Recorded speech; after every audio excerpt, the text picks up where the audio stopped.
The ENCA reports that the Constitutional Court of South Africa has dismissed MK Party's bid to interdict sitting of the National Assembly on Friday. The ConCourt says the party should have filed papers sooner. So this is the development that has just happened to the MK of Jacob Zuma. You remember where this story starts from. It starts from the complaints that they had during the elections of accusations of rigging.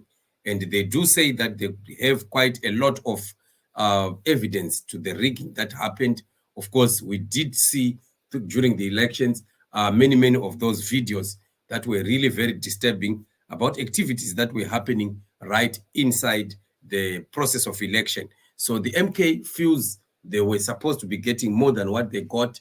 They were supposed to have performed better than the figure that they got. So they continued to maintain that the election was rigged, the IEC rigged the elections, and they really wanted something done. Unfortunately, it seems that the IEC ignored the call that Jacob Zuma made at one point, where he was talking about them stopping to announce the results before all parties that are aggrieved have had their grievances solved. But it seems it was ignored. It hit a brick wall. It did not go anywhere. But still, it remains a story because the MK wants to maintain that they will not be entering into parliament. And remember, they do have 58 members of parliament, and these are very instrumental in terms of the number that is needed to be sitting in the House of Assembly exactly on Friday. If they are going to be voting, the MK votes of those 58 members were going to be very instrumental in that process. And some are still maintaining to say that when the MK does not go in parliament, it means the number of MPs needed to make a motion and to vote and to change a motion in parliament will not be enough, because they are talking about 350 that are needed is according to the law. So we don't know what is going to be happening, whether the MK is going to cause such a shipwreck to the Parliament of South Africa, and they continue to maintain their stand that they are not going to enter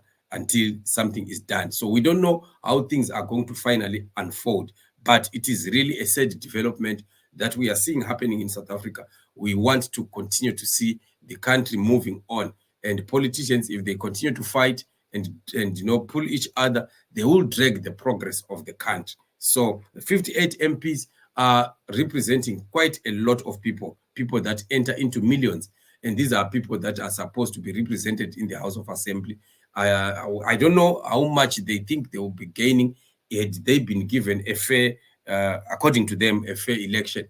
But for now, when I saw the performance of the MK, I thought they were going to be the most happiest party after the results. I was so surprised to find that they are the ones that are very, very aggrieved. So we don't know how things are going to be handled now that the issue of the coalition has continued to be a very tricky issue. ANC has not won so far to get a partner to jump into bed with. They are still having deadlocks with many, especially the EFF. But with the DA, we have not been receiving such an amount of reports of exactly what is transpiring. And it seems the DA is interested in making coalitions of metros, of running municipalities, local administrations.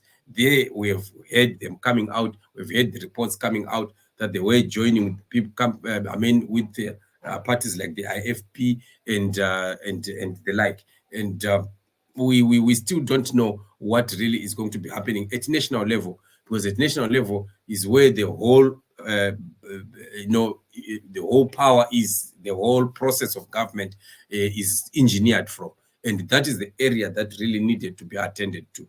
But it seems that is where a lot of disagreement are still very, very visible. So we are watching to see what the MK is going to do. Are they going to continue standing on their platform of refusing to enter parliament, or since they've lost the case at the Constitutional Court, probably they will decide to enter into parliament? and maybe solve their problems from within. We don't know what they will try to do, but their impact is very, very important. And they decided to enter into parliament.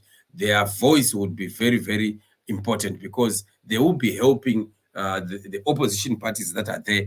If they feel like there are things that the ANC has been doing for a very long time that might need to be changed, the opposition forces needed to join hands, and they begin to move motions and change quite a lot of things that could improve how South Africa is run, how things have been done in the past. But if they just decide to boycott, we don't know whether they are going to be given some special treatment or what. And this is a bad start, especially of losing this constitutional court, because I don't know why they really wanted to stop this one.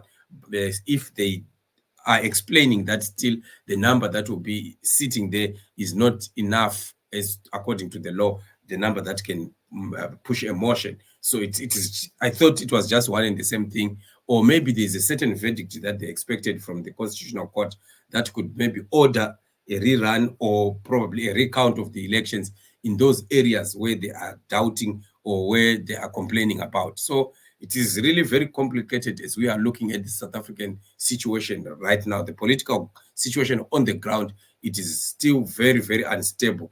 And that affects the country, it affects the economy, it affects business, it affects quite a lot of other things. That's why we continue to urge the politicians that they must put the country first before themselves. And a lot of others were complaining that the ANC is strictly monitoring the process with an oversight of looking at how many positions they are going to be getting, which positions they are going to maintain, and things like that, instead of looking at the principle. And that is one of the wars that was happening between the EFF and the ANC. When the EFF is talking about principles of governance, the ANC is talking about or concentrating on seeing how they can maintain positions. So that is yet another problem. So tomorrow, in fact, today, there's a meeting, an emergency meeting of the NEC, National Executive Council of the ANC, is going to be starting. And we just hope after they finish, they are going to be coming out with a result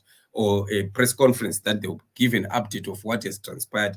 So we are going to be watching when they start and even when they finish to see if they are going to have an address. If they are going to have an address, we will be there to make sure that we broadcast it so that we give you updates. You remain updated on whatever is happening. Let's continue to pray and pray for South Africa too, that things should go well. God should intervene and touch the hearts of the politicians. Family, thank you so much for joining me on the show. For those that have not subscribed, please support the platform by subscribing to the channel. We continue to appreciate you for doing that. Let us meet in the coming shows. Remain